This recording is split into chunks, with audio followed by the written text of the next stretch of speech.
Então, por gentileza, abra a palavra do Senhor no livro do profeta Daniel, capítulo de número 4.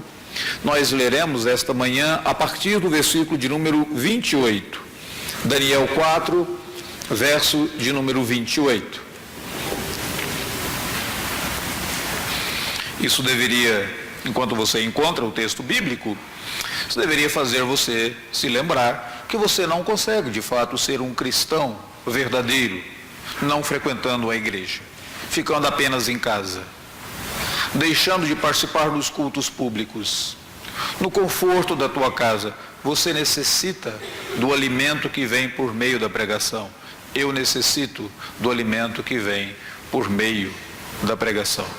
É uma maneira como o Senhor Deus estruturou para que eu e você fôssemos alimentados.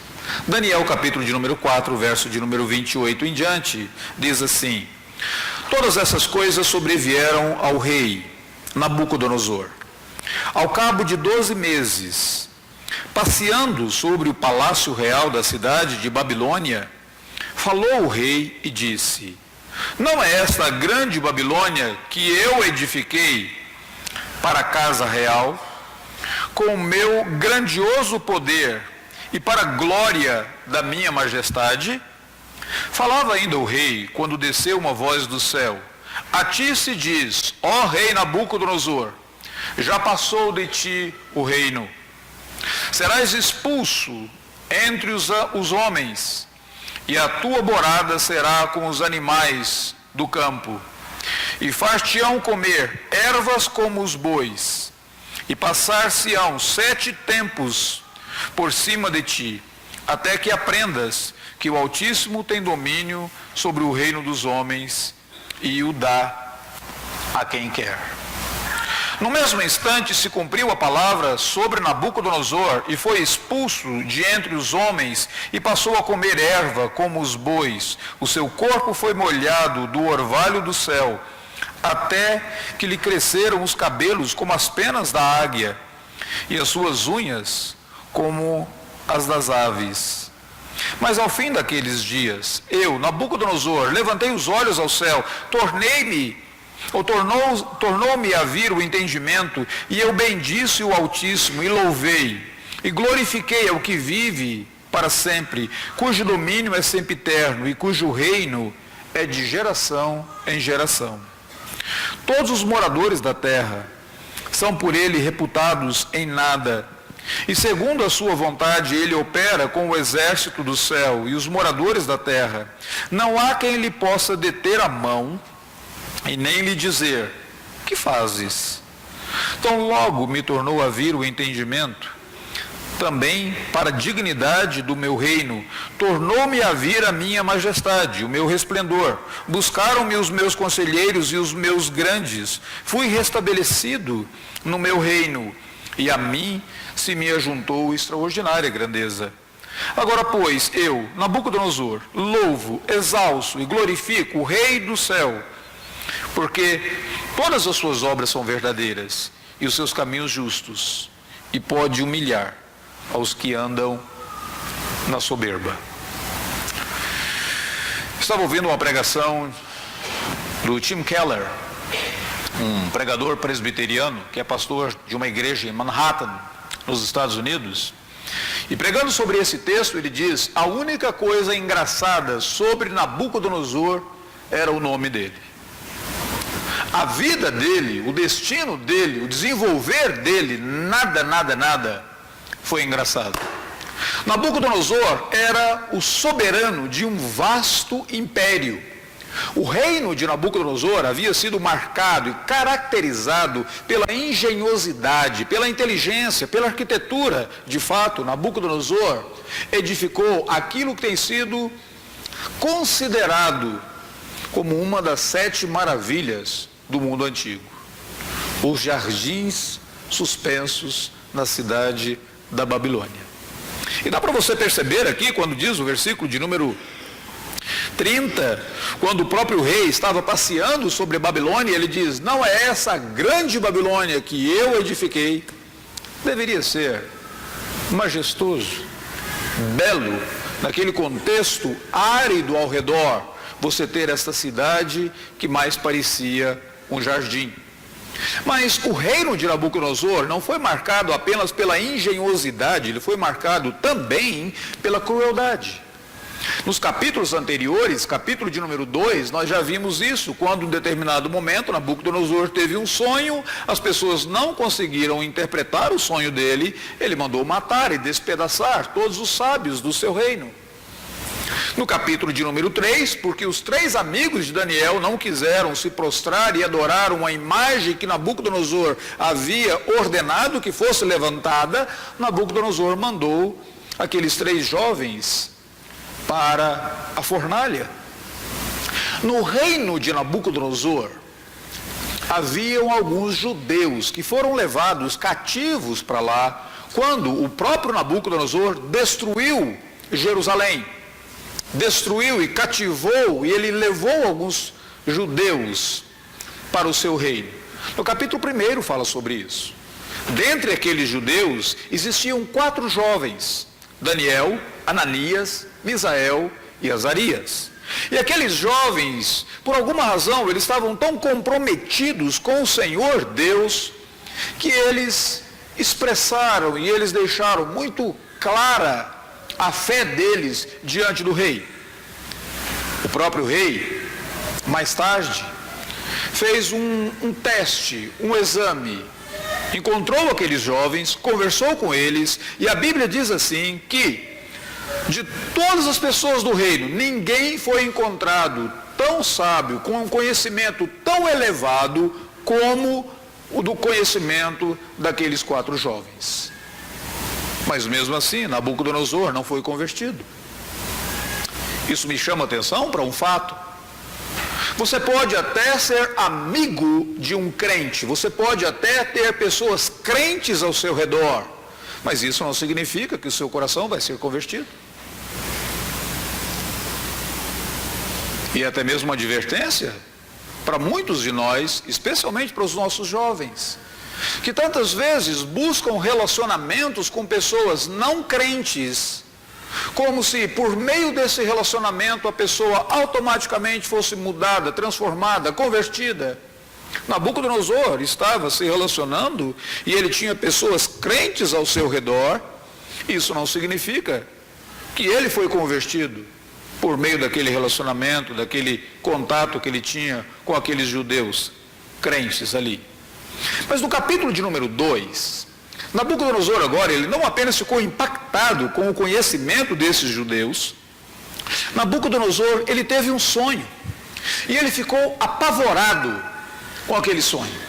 Ele mandou chamar algumas pessoas, os sábios, os religiosos ao redor, para que eles interpretassem o sonho, e eles não conseguiram. Nem mesmo os sábios, nem mesmo os feiticeiros, nem mesmo os encantadores. O espiritismo da época se mostrou fraco e totalmente falido. Mais uma vez, Nabucodonosor percebeu aquilo, ele percebeu a ineficácia da religião pagã, toda ela, mas ainda assim, o coração dele não foi transformado. E aqui me chamam a segunda intenção. Muitas pessoas podem ficar admiradas com o poder de Deus, elas podem observar que não existe esperança nas religiões pagãs, mas isso não significa que o coração delas foi convertido. No capítulo de número 3, Nabucodonosor viu outra coisa mais especial ainda. Ele mandou lançar aqueles 3 jovens numa fornalha de fogo, e quando ele olhou na fornalha, ele percebeu que os jovens não foram queimados, eles não morreram. Aliás, ao invés de ver 3, ele viu 4 pessoas dentro daquela fornalha, e um deles, a Bíblia diz, era semelhante ao Filho dos Deuses. Nós falamos no domingo passado que mesmo quando estamos na fornalha da aflição, o próprio Cristo vem e tem comunhão conosco. Era mais ou menos isso que aconteceu, uma cristofania, Jesus aparecendo ali para aqueles 3 jovens, e Nabucodonosor viu tudo aquilo. E ele ficou tão impressionado que ele assinou um decreto, ele decretou que todas as pessoas deveriam adorar Deus. Ou seja, ele contemplou o poder de Deus, determinou que outros adorassem a Deus, mas ele não adorou a Deus. Você pode até ficar impressionado com o poder de Deus na sua vida e achar que de fato Deus existe, que Ele é digno de adoração, mas ainda assim, seu coração não está convertido. Entenda o que está acontecendo aqui? No capítulo 1, Deus falou com Nabucodonosor indiretamente, por meio daqueles 4 jovens. No capítulo de número 2, Deus falou diretamente com Nabucodonosor, por meio daquele sonho que ele teve, da revelação do sonho, por parte de Daniel. No capítulo 3, Deus abalou as convicções de Nabucodonosor, mas o coração de Nabucodonosor ainda não havia sido convertido. Então, no capítulo 4, Deus toma a decisão de ele vai lidar com Nabucodonosor e ele vai mudar o coração de Nabucodonosor. Como que Deus faz isso? No capítulo de número 4, nós não lemos todo o capítulo, mas se você observar, o que está escrito no capítulo de número 4 foi relatado pelo próprio Nabucodonosor. No versículo de número 1 do capítulo 4, ele diz assim: eu, o rei Nabucodonosor, a todos os povos, nações, paz vos seja multiplicada. Pareceu-me bem fazer conhecidos os sinais e maravilhas que Deus, o Altíssimo, tem feito para comigo. Quem está descrevendo esse evento aqui é o próprio Nabucodonosor. Ele está dizendo no versículo de número 34 que ele levantou os olhos aos céus e ele contemplou a glória e o poder de Deus. No versículo de número 37 ele faz uma confissão de fé. Ele diz: agora eu, Nabucodonosor, eu louvo, eu exalto e glorifico ao Rei do céu. Ele está dizendo, alguma coisa na minha vida mudou. E o que mudou? O seu próprio coração, a sua própria vida. Nesse capítulo de número 4, ele diz que ele teve mais um sonho. Mas aquele sonho que parecia mais um pesadelo.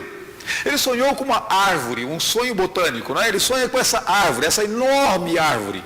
E de repente, alguém, um anjo, simplesmente vira e diz assim: cortem a árvore. E a árvore cai. Ele diz: o que restou dela, deixai, para que haja orvalho, para que até mesmo essa árvore comece agora a viver a céu aberto. Que não receba nada. E o texto diz que, para piorar a situação, essa árvore, no sonho de Nabucodonosor, ela começa a se comportar como um animal. Essa árvore começa a comer capim. Essa árvore começa agora a ter unhas enormes, como se ela fosse um animal. E Nabucodonosor fica apavorado com aquele sonho que mais parecia um pesadelo. Deus tomou a iniciativa de mostrar aquilo para ele. Nabucodonosor chama os seus sábios. Ninguém consegue dar a interpretação até que vem Daniel. Daniel ouve o sonho. Dessa vez Nabucodonosor contou o sonho para Daniel. Daniel ouviu o sonho. E o semblante de Daniel ficou perturbado. Nabucodonosor até pensou que Daniel não conseguia também dar a interpretação. Ele diz: Daniel, não se apavore por isso, deixa para lá. Ele diz: não, rei, eu vou dar a interpretação. A interpretação do sonho é a seguinte: tu és esta árvore. Haverás um momento que tu serás quebrantado. E nesse momento, tu irás para o campo, tu viverás como um animal, até que você reconheça que o céu é quem domina. Até que você reconheça que Deus é Deus e você não é Deus. Do versículo de número 34 em diante, o sonho foi cumprido. Aliás, versículo 16 em diante, o sonho foi cumprido. Aconteceu tudo aquilo com Daniel. E no versículo 34, Nabucodonosor reconhece, ele é redimido, e ele diz que o orgulho dele foi quebrantado. Interessante, porque toda a mensagem desse capítulo de número 4 poderia ser resumida naquele versículo bíblico que diz: Deus resiste ao soberbo, porém aos humildes Ele concede a sua graça. O que impedia Nabucodonosor de adorar Deus, de se prostrar diante de Deus, de viver para Deus? Depois que ele já tinha tido todos aqueles privilégios, ele foi impactado com o testemunho daqueles 4 judeus.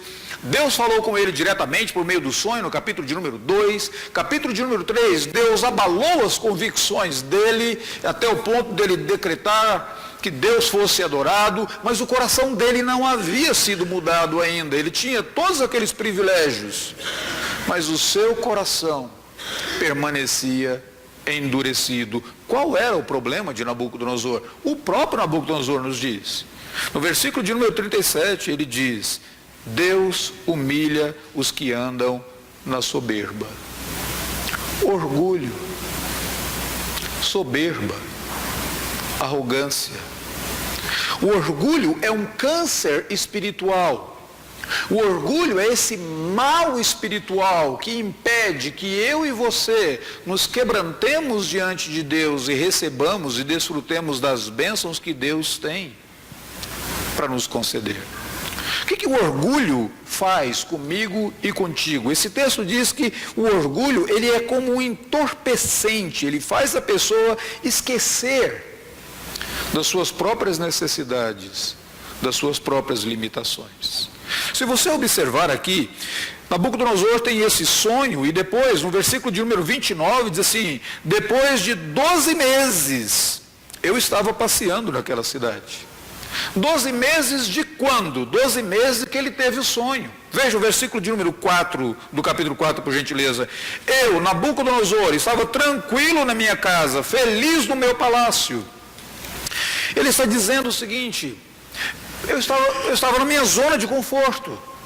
E eu permaneci nessa zona de conforto por 12 meses, mesmo depois do sonho, mesmo depois que Daniel me disse que eu deveria reconhecer a Deus, mesmo depois que Daniel me exortou, me confrontou, eu ainda permaneci tranquilo, passeando. Eu ainda permaneci na minha casa, no meu palácio, feliz no meu palácio, eu estava entorpecido. O orgulho, ele age na minha vida e na sua vida como esse entorpecente. Ele nos faz pensar que nós não precisamos de ninguém mais, que nós nos bastamos. O problema é que o próprio Nabucodonosor já sabia que ele era dependente. No versículo de número 4 diz que ele teve um sonho, e no versículo 5 ele fica atormentado, ele não consegue fazer nada com isso. Ele não consegue controlar as suas emoções. Ele manda chamar os seus sábios, no versículo de número 7, os seus feiticeiros, e eles não conseguem fazer nada, e ele continua apavorado. Ele manda chamar Daniel, Daniel fala o sonho, a interpretação do sonho para ele, mas até agora parece que ele não acordou disso. É como se ele estivesse anestesiado, como se uma venda estivesse nos olhos dele. Todas essas coisas mostrando para ele: você é dependente, você é dependente, você é limitado, você não se basta. Mas ele permaneceu tranquilo, feliz, por 12 meses, como se nada tivesse acontecendo. Existe sempre algo faltando à alma humana.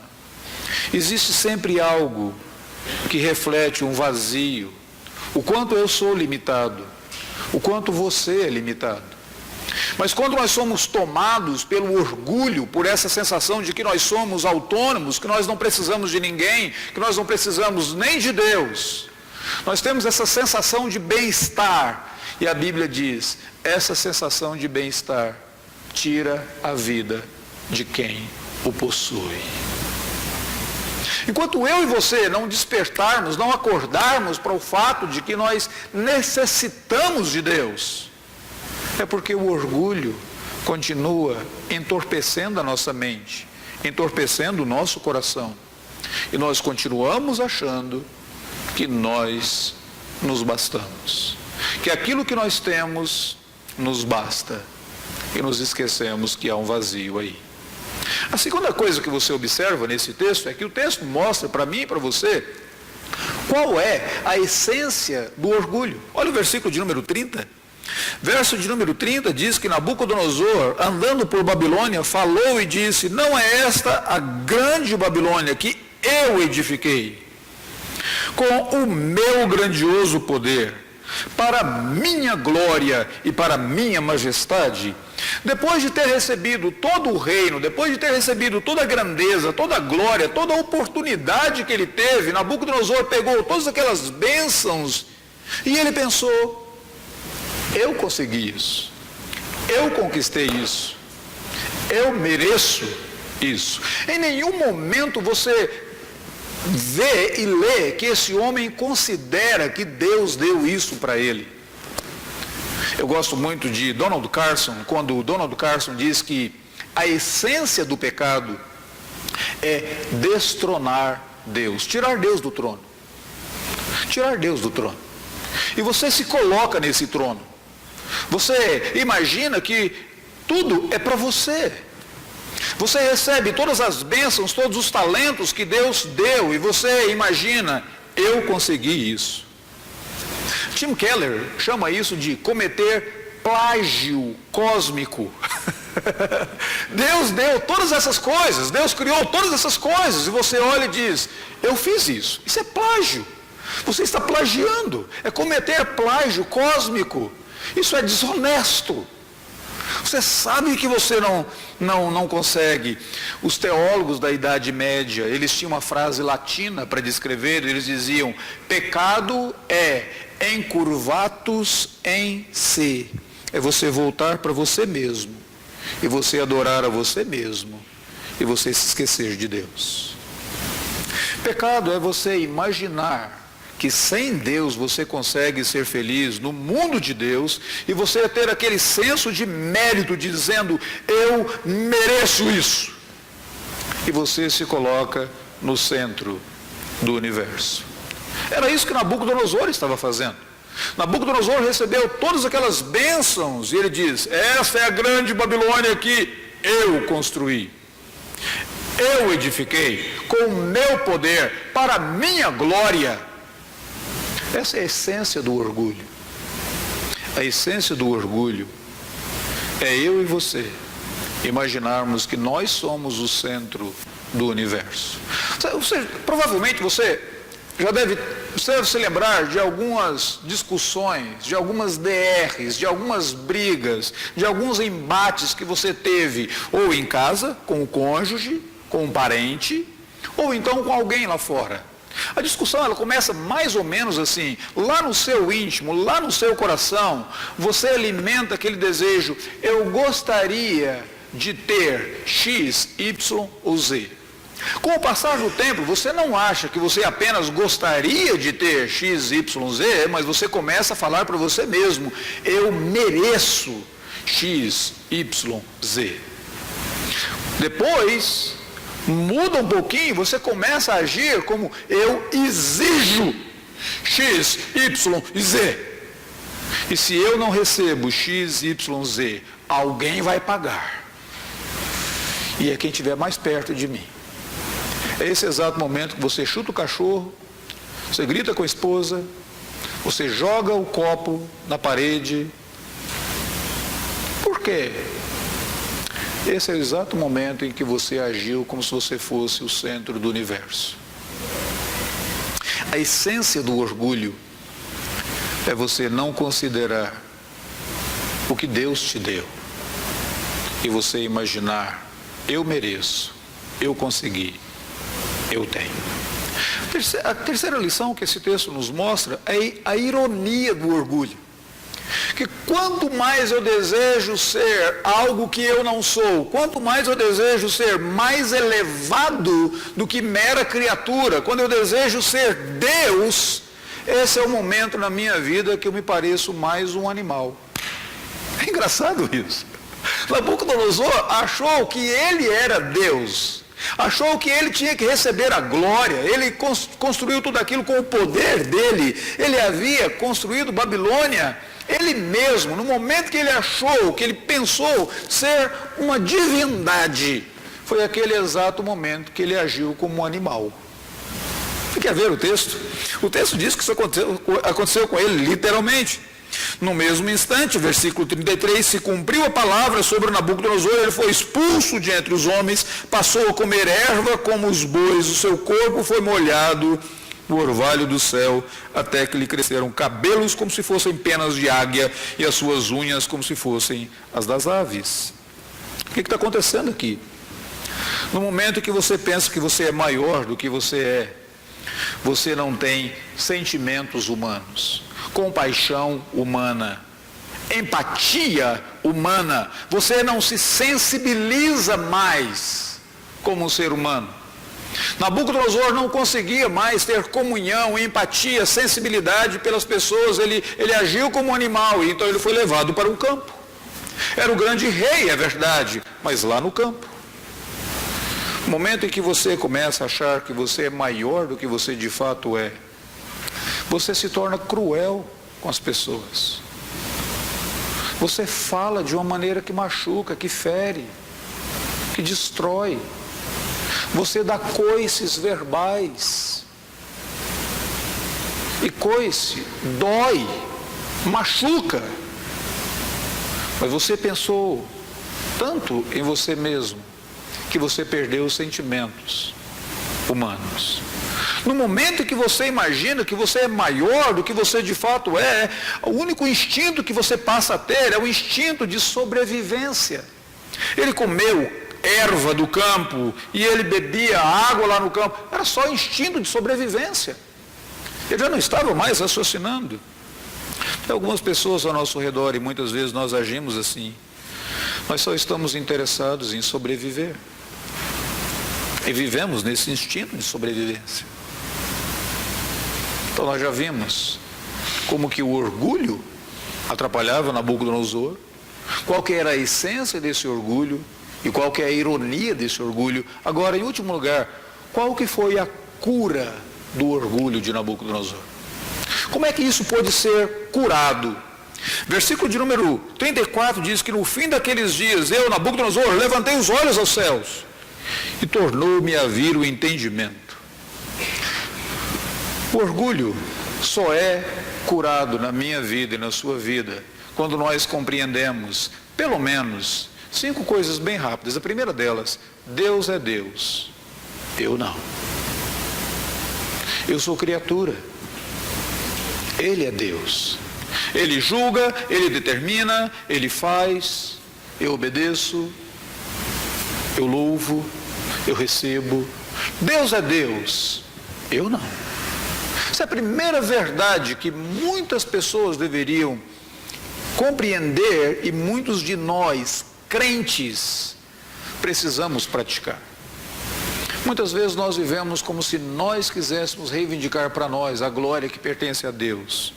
Deus é Deus, eu não sou. A segunda coisa que Nabucodonosor entendeu foi o seguinte: eu posso até não entender o desígnio de Deus, mas isso não me dá o direito de tentar viver sem Deus. Versículo de número 35, ele diz assim: todos os moradores da terra são por ele reputados em nada, segundo a sua vontade, ele opera com o exército dos céus, os moradores da terra, e não há quem possa dizer a ele: que fazes? Eu posso até não entender por que Deus permite o mal no mundo. Eu posso até não entender por que o Senhor Deus determinou que algumas coisas fossem como elas são. Eu posso até não entender por que Deus decidiu não santificar os crentes de uma vez por todas. Seria muito mais fácil para o meu trabalho. A minha vida seria muito mais fácil. Se de repente eu mesmo que tenho que lutar contra o pecado dentro do meu coração, se naquele momento que eu criei, eu já me tornasse santo.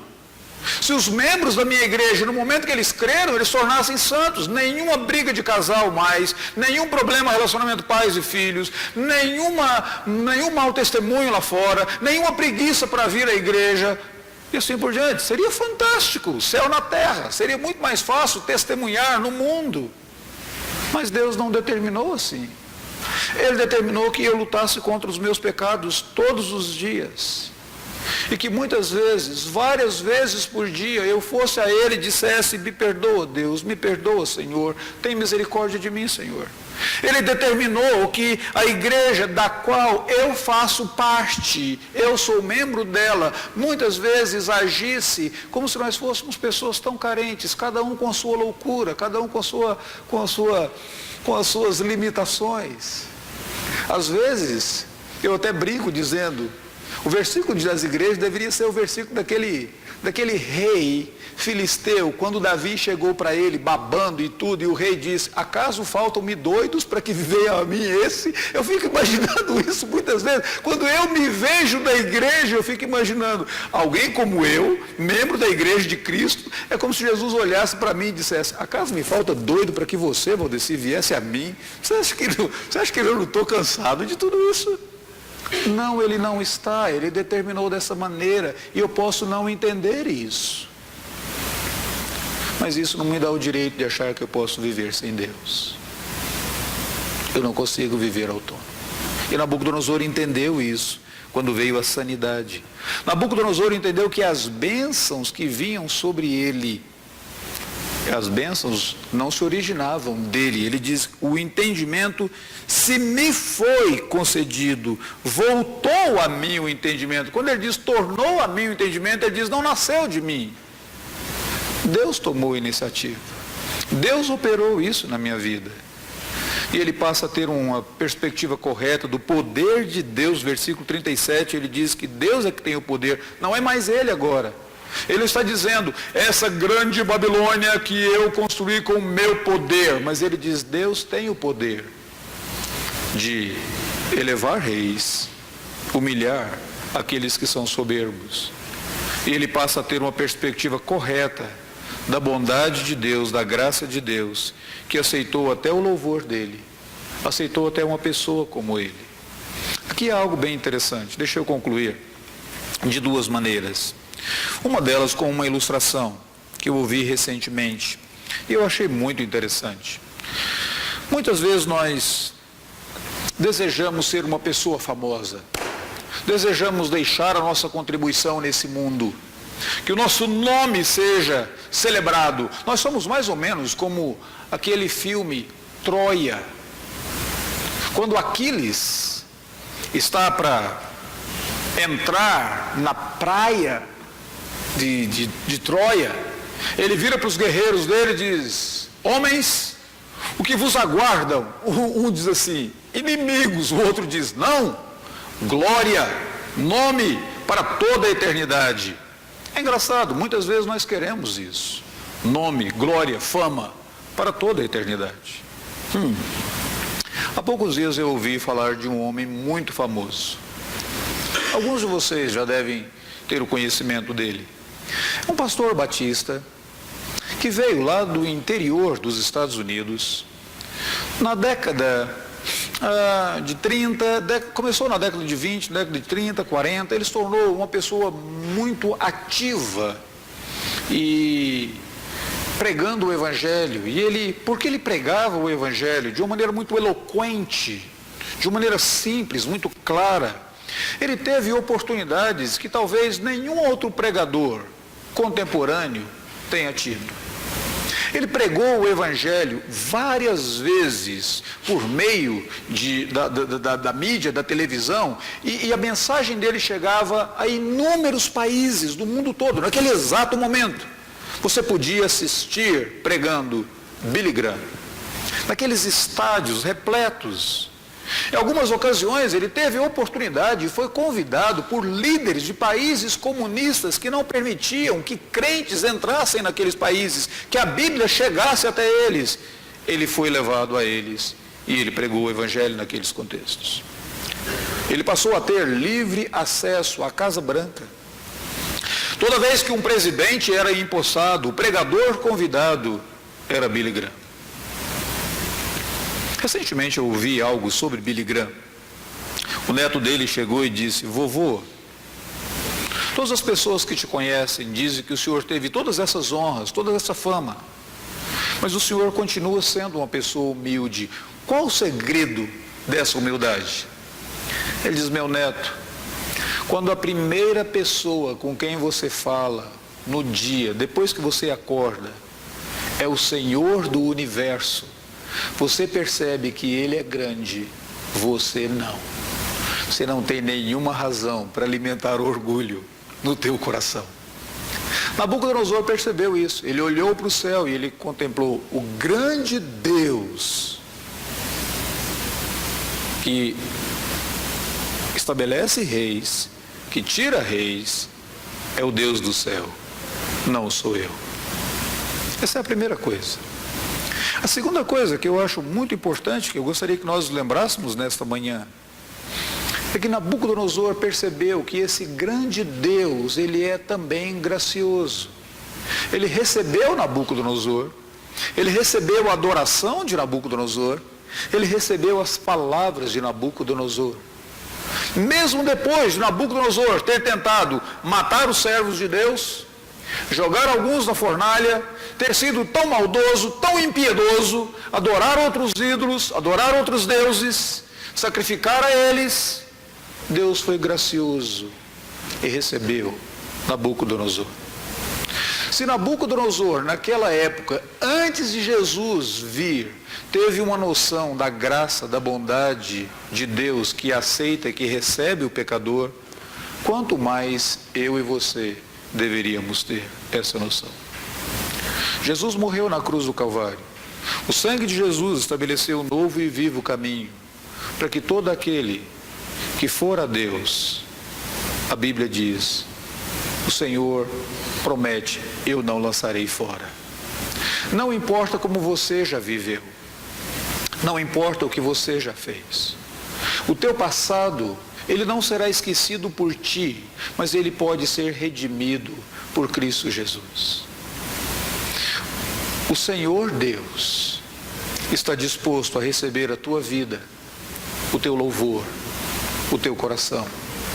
Se você se volta para Ele, eleva os olhos e diz, Senhor, Tu és Deus, eu não sou, eu dependo de Ti, e eu quero viver para Ti. No momento em que nós estivermos participando da ceia, nesta manhã, o que é importante para mim e para você se lembrar, é que aquele sangue do Senhor Jesus Cristo foi derramado, que aquela coroa de espinhos foi colocada na cabeça dele, e que ele recebeu a ira de Deus naquele exato momento, para que eu e você recebamos a aceitação de Deus, o abraço de Deus, a bênção de Deus.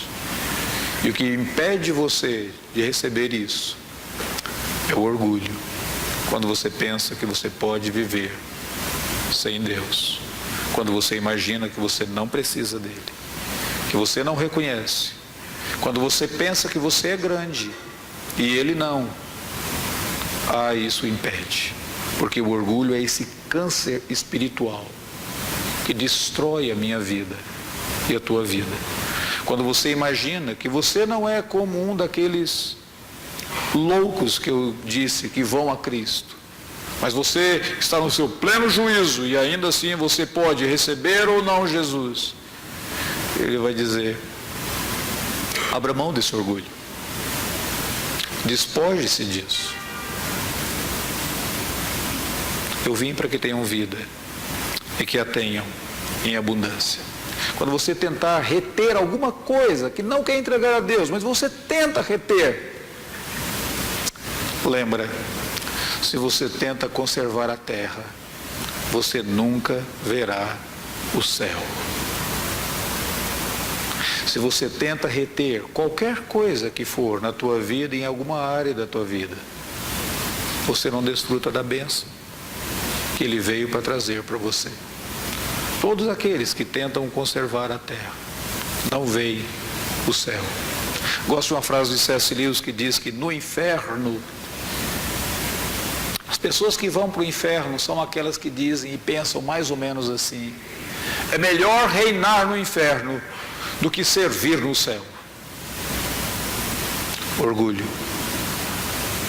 Deus resiste ao soberbo, mas aos humildes Ele concede a sua graça. Vamos orar?